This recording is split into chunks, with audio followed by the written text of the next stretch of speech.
आज पृथ्वीकरण बदले लोग बुलाई कागज छोड़ के वापस। मैं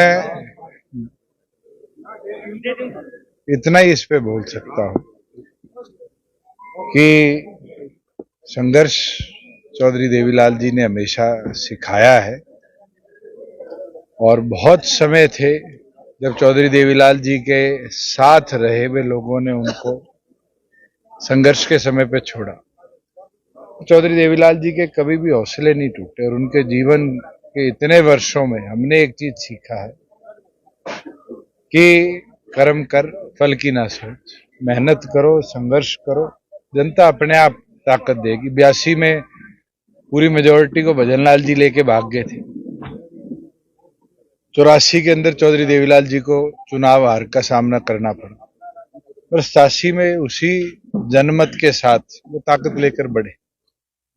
कोई छोड़ता है और कोई आता है, ये तो राजनीतिक जीवन का एक पहिया है। मैं तो जो जिस सोच के साथ गए हैं उनको आगे भविष्य की शुभकामनाएं दे सकता हूं। हाँ, बिल्कुल उनने काम किया, हमारे साथ काम किया है और कोई साथ काम करने वाला जाता है जरूर दुख भी होता है, मगर राजनीतिक जीवन के अंदर उससे आपके जो काम है, कार्य है, उनमें रुकावट नहीं आती। और ये दौर कोई आज का नहीं है। हम उपचुनाव के बाद जब लोकसभा में गए थे और लोकसभा के अंदर नतीजे अनुकूल नहीं आए, कई साथियों ने जब भी छोड़ा, विधानसभा में बहुत नए साथी जुड़े। आज लोकसभा में कोई छोड़ेगा, आगे विधानसभा में और जुड़ जाएंगे। ये तो पहिया है राजनीति का। मगर पार्टी ना विचलित है, पार्टी मजबूती के साथ काम कर रही है।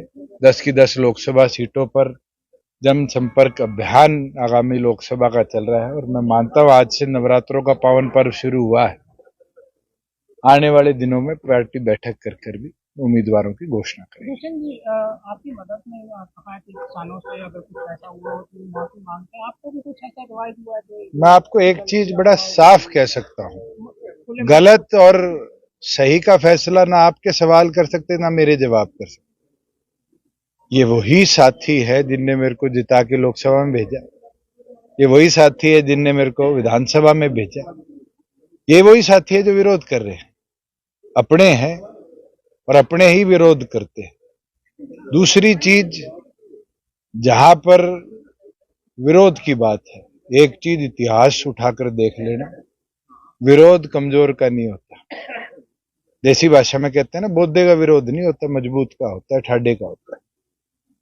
आज उनको ये एहसास हो रहा होगा कि वो समय था, उस समय पे उनको जरूरत थी। राजनीतिक तौर पर पार्टी को ये लगा कि हमें एक स्टैंड रखना चाहिए और उससे उनकी ताकत बढ़ानी चाहिए। हमने करा, 4.5 साल किसान को सशक्त बनाया। वहीं उन लोगों के मन में कोई बात है तो वो हमारे आगे रख सकते हैं। बातचीत से, चर्चाओं से इन चीज का अंत हो सकता है। पर मैं एक चीज जरूर मानता हूं, आज कोई केरला, कर्नाटका, तमिलनाडु, बिहार, यूपी का आदमी आके मेरा विरोध नहीं करा। हमारे अपने हैं, हमारे अपनों के तो इतिहास में एक समय ऐसा था तो देवीलाल जी ने बहादुरगढ़ की टिकट गलत दे दी थी और वर्करों ने उनका कुर्ता तक के बटन तोड़ दिए थे। विरोध तो करा ना, कितने विरोध हुए हैं और उन विरोधों से राजनीतिक व्यक्ति भटक नहीं सकता, हमारा विजन भटक नहीं सकता। हमारा विजन साफ था, किसान को सशक्त बनाए, उसके खाते में पैसा दे, उसकी ज्यादा से ज्यादा फसलें एमएसपी पर खरीदे।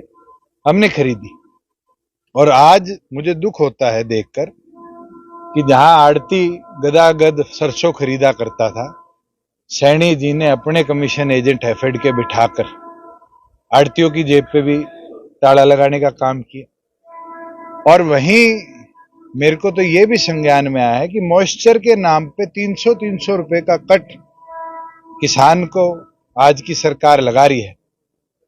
ये नुकसान है राज्य में आवाज ना होने का।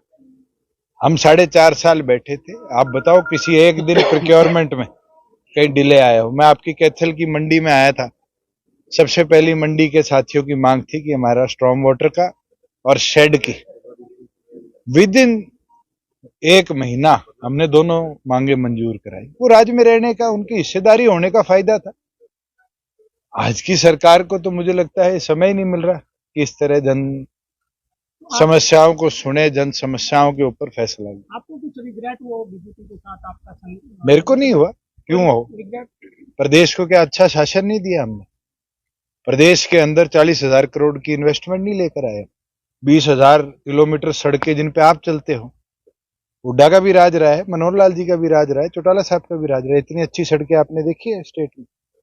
किस चीज का रिग्रेट करूंगा? 4.5 साल प्रदेश को प्रोग्रेसिव शासन देने का। हाँ, हमारे साथियों जो थे अलायंस के अंदर, उनके साथ हमारी सीट शेयरिंग नहीं बनी, अलग अलग रस्तों पर है। और उन रस्तों पर आज मुझे कमी दिखेगी कि जो शासन में हमारे में अच्छी चीजें थी उनको रोका जा रहा है, प्रतिबंधित किया जा रहा है, उसका विरोध भी करेंगे। कुछ ऐसा आपको रियलाइज हुआ हो कि जो विरोध हो रहा है, जैसे गांव में किसानों का विरोध हो रहा है, कोई ऐसा आप मेरे मुंह से क्या पूछवाना चाहते हो? आप सवाल सीधा पूछ लो। मैं सवाल करता हूँ कुछ तो जेजेपी की तरफ से गलतियां किस चीज की गलती आप बोलवाना चाहते हो मेरे से? पोस्टर लगाई जेजेपी और बीजेपी का बहिष्कार करो। आज के दिन में आपको इतना बोल सकता हूं, किसी के मन में किसी चीज की टीस है तो चर्चा से ही पूरी होगी। आप उनसे मेरे कपड़े फड़वाना चाहते हो, फड़वा लो। मेरी गाड़ी तुड़वाना चाहते हो, तुड़वा लो। आप लोग तो मुझे लगता है उनके जोश में वो adding fuel to the fire है ना, उकसाने का काम करते हो। मैंने पहले ही दिन कहा और आज भी कहता हूं कि हमने किसान को सशक्त बनाया, कमजोर नहीं बनाया। आप पंजाब के किसान का इंटरव्यू लो, यूपी के लो, राजस्थान का लो, हरियाणा का लो। सबसे मजबूत किसान अगर कहीं है, 14 फसलें एमएसपी पर बेचता है, तो हरियाणा का है। और दूसरी चीज, आज के दिन जो व्यवस्था हम बना चुके हैं, मुझे नहीं लगता हमारे आसपास के स्टेट्स अगले 10 साल में भी बना पाएंगे। सैनी साहब इसको चला पाए, अच्छे तरीके से चला पाए, मेरी शुभकामनाएं हैं। जहां बात विरोध की आती है, मैंने पहले कहा है, यही जिताने वाले हैं, यही हराने वाले हैं। इनके मन में कोई बात है तो बात सुनेंगे भी और उस पर निष्कर्ष भी निकालेंगे। तो क्या इन्विटेशन है फार्मर्स का, क्या ये बात आप ले आओ, कल सुबह ले आओ। मीडिया अगर आपके पास कुछ 4 किसान ऐसे हैं जिनकी आपसे चर्चा हुई है, ले आओ, मैं चर्चा कर लूंगा। सभी फार्मर्स मैं आपको एक चीज बता सकता हूं जो शायद आपने पत्रकारिता में ना समझ पाई है, कि गांव के अंदर ग्रुप्स हैं और ग्रुप्स अलग अलग पॉलिटिकल अलाइनमेंट से भी हो सकते हैं, सोशल कॉजेज से जुड़े भी हो सकते हैं।